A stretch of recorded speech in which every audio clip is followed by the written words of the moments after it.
Hello everyone, welcome back to the channel. I'm Tom Worth Jr. And today I wanted to talk about the rise of someone that I did not see coming back when during the Kevin McCarthy ouster as the Speaker of the House. And that is Mike Johnson out of Louisiana. And at the time, he struck me as just a normal run-of-the-mill Southeastern Trumper. And he is that, in that he follows those policies. He always gets Trump's blessing on things. He'll make the pilgrimage to Mar-a-Lago. He'll kiss the ring. He gets, he has that line of communication with Trump. But he will actually defy Trump. And people don't get away with that in the GOP. In the Senate or the House. You have people like, one of the biggest bullies in Congress of all time, Mitch McConnell even, who kowtows to Trump. Now he hasn't since Trump's left office, but when in office, Mitch McConnell would do and say whatever he needed to do for Trump. Even when he would openly disagree with Trump on certain things, or even when he would just slightly rebuke him during the impeachment proceedings, it was never in doubt whether he would actually vote to impeach Trump. Of course he wouldn't. Mitch McConnell's terrible. So, is he as bad as Ted Cruz? I don't know. I think he's definitely more of a bully than Ted Cruz, while I diverge here for a second. But he actually got some policy passed for his side through his tenure, and Ted Cruz has just been worthless always. And by the way, Ted Cruz, I may eat my words on Ted Cruz has no shot of losing because, hey, this is Texas. That was my mantra. And I had some people calling me out on that. Specifically someone in Nebraska a few times, saying I might be wrong, and that person might be right. I'm very much looking forward to eating my words if I have to. I would love nothing more. Colin Allred has really closed a gap. Now, he's not any better shape than Beto O'Rourke was in September of 2018. But the fact that he has closed the gap so quickly, and it is, almost October now, is really encouraging. And supposedly the Democratic Party is putting even more money into him now as of a few days ago than they did with Beto O'Rourke. So who knows? People really, really despise Ted Cruz in Texas. Back to Mike Johnson. He's the only GOP leader that I can come up with that has successfully defied Trump and lived to tell about it. Going back to when the Kevin McCarthy ouster happened, and it was led by Marjorie Taylor Greene and Jim Jordan and just the dregs of the GOP House. And they handpicked their own guy to take the reins. It was the awful Jim Jordan, who has never accomplished anything in Congress. And he was roundly defeated by his own members and by the Democrats. And then this Mike Johnson, who's kind of a dark horse, came out of the woodwork. And he became the Speaker of the House. And very quickly, they had the funding crisis, and the only way out of it was to get some Democratic support. And you had Marjorie Taylor Greene going out of her mind, and people like her. I think there were 6 of them that were really causing all of this chaos. Matt Gaetz out of Florida was a big one. He is the one that personally got Kevin McCarthy ousted. Because of his own. There's so many stories, so many sidebars here. We're not going into those though. We'll stick with Mike Johnson. I just had to get my Ted Cruz digs in. Mike worked across the aisle with the Democrats, got them to support him to keep the government open, and he did it again. And when he did it the first time, Marjorie Taylor Greene was apoplectic, and she's just all the threats, all the bluster, she bullies as if she is someone that has power, and she doesn't. She's just a House member, but she acts like she's running the place, and it was great to see her just knocked down and not able to do anything about it, because she said, if you do this, if you work with the Democrats, you're out of here. And he did work with the Democrats. Well, you're out of here. And then, well, Marjorie, why isn't he out of here? We've started the proceedings. Well, Marjorie, how are we coming on the proceedings? And it just kind of petered out. She couldn't remove him. And in that moment, she realized what he already knew, was she is powerless. And this is what I would wish that so many more of the GOP would realize, is that Trump is powerless.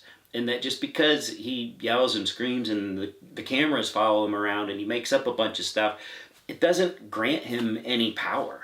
But they all fear him because he controls the people who elected them to office, the bad ones. And there's a lot of bad ones, but all it takes is a word from Trump, and then your political career is over. If you have relied on him to get to where you are, he can end you real quick. And Marjorie Taylor Greene knows that for herself, and so does Jim Jordan. But Mike Johnson, I don't know that he came to power solely based on Trump's support. Surely he had it, but Mike Johnson seems to me to be more of an old school politician. You know, the slimy, creepy guy on the other side that you don't like, but somehow he finds a way to get things done, even when it takes working with the other side. Now, I'm not talking about passing any consequential legislation or doing anything good for the country. I'm talking about keeping the lights on. I'm talking about the thing that never used to get headlines, which was passing the government spending bill to keep the government from shutting down. It's not anything to hang your hat on, but it is something that no one in the GOP House was willing to do, and he is. And he does it despite Trump telling him he can't. When Trump says, you cannot pass this spending bill, Mike Johnson, unless it has the voter suppression attached to it. And Mike Johnson, this is why he's so effective, because he will. I mean, he would be fine passing the voter suppression thing. He has no problem with that. He's not anti-voter suppression. He's right there with all of them.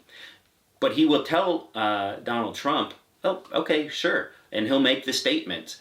Yeah, we have to pass this.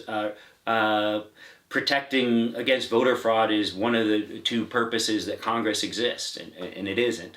But he'll say those things knowing full well that has a zero chance of passing the GOP and Democrat Senate and House and going across Joe Biden's desk. It's not going to pass, and he knows this. So he'll do what Donald Trump does. He'll just say things that he knows are not true, and then he'll actually bring it up for a vote. It gets crushed, and then he'll have to remove it and work with Jeffries and get some Democratic support to get the thing done, which is keeping the government open. This is what drove Marjorie Taylor Greene so crazy earlier this year. These continuing resolutions with too much spending, so the Republicans claim. And it's what continues to drive her crazy. And I do think that as this goes further and further along, she's actually pretty politically smart about this, because she correctly called this time around when Mike Johnson was trying to pass the bill to keep the government open and to do the voter suppression, and he would bring it to a vote. She correctly said, look, he knows this thing's going to lose, and then he's going to turn right around and get Democratic support to pass his stupid continuing resolution thing, which doesn't solve any problems. And that is what happened. And she knew that was going to happen. So she is smart in that way. But the fact remains, she was powerless to stop it. And I think that gives us a little glimpse of what a post-Trump government, a post-Trump Washington could look like. Still just as terrible as ever, that this is why people wanted Trump in the first place, is because Washington was so bad. And we're kind of hoping it gets back to that, because right now it's so far beyond that. But with someone like Mike Johnson, yeah, he will fight for terrible things, but he will do something that no GOP House leader was able to do under Trump, which is work across with Democrats on things that matter, like keeping the lights on, paying government employees, passing aid to Ukraine. That's something Mike Johnson did, that the Russia supportive GOP members of the House absolutely hated him for. But he did it. He knew that needed to be done. And again, Trump didn't want that. This is a huge defiance of Trump. I think Trump may have actually been a little bit of a show here with this most recent government shutdown, saying the government needs to be shut down if it won't pass the voter suppression. Even Trump knows that he can't survive an October government shutdown in an election year. He would have no chance, because gone are the days of each side pointing at the other saying, you caused it, no, you caused it. This is 100% on the GOP, and they know it. Everybody knows it. So I do think that Trump probably wasn't being so serious about saying, well, we just need to shut the government down if we can't suppress the voting. But back with the Ukraine, he very much was against funding for Ukraine, because that hurts Putin. And the fact that Mike Johnson did that's kind of more what I'm getting at when I say a GOP leader who openly defied Trump and lived to tell about it. And just doesn't happen. That may give you pause that we're dealing with an actual astute political actor in Mike Johnson, but he is someone that, for whatever reason, Hakeem Jeffries is willing to work with, whereas he would not work with a Marjorie Taylor Greene or Jim Jordan or Matt Gaetz at all. He will work with Mike Johnson, and I'm not sure why. I'm not sure if there's some level of trust there. I'm not sure what it is. It would have to be very basic and very minimal and very tight boundaries around what he's willing to work with Mike Johnson on. Maybe all it is keeping the government open. But the fact that those two can work together on something is encouraging. Now, if Trump takes office again, that's out the window. That is, just forget about it. Because now Mike Johnson actually would have a boss right there in the White House. And he couldn't work across the aisle anymore. He couldn't work to keep the lights on. He couldn't work to pass Ukraine aid because Donald Trump would never sign it. So he would never bring it up for a vote, knowing that Trump couldn't sign it. Mike Johnson knew that the Democrat Senate would pass it. He knew that Joe Biden would sign it. So he could do the right thing. But if it's a Republican Senate, which it's looking like there's a pretty good chance of that, and a Republican president, he's no longer going to do the right thing. So keeping Trump out is of paramount importance. Another 4 years. Now Trump's not going away. He'll still have all of his businesses and all of his appeals to his supporters, raising money for him, keeping him out of prison, which is job one. But at least government can kind of do what government is supposed to do at a minimal level, which it would not be able to do if Trump wins again. So that's it for today. And we might talk to you later today. Contemplating a second one this afternoon. Not sure yet, maybe this evening. But we'll see. And we'll talk to y'all later.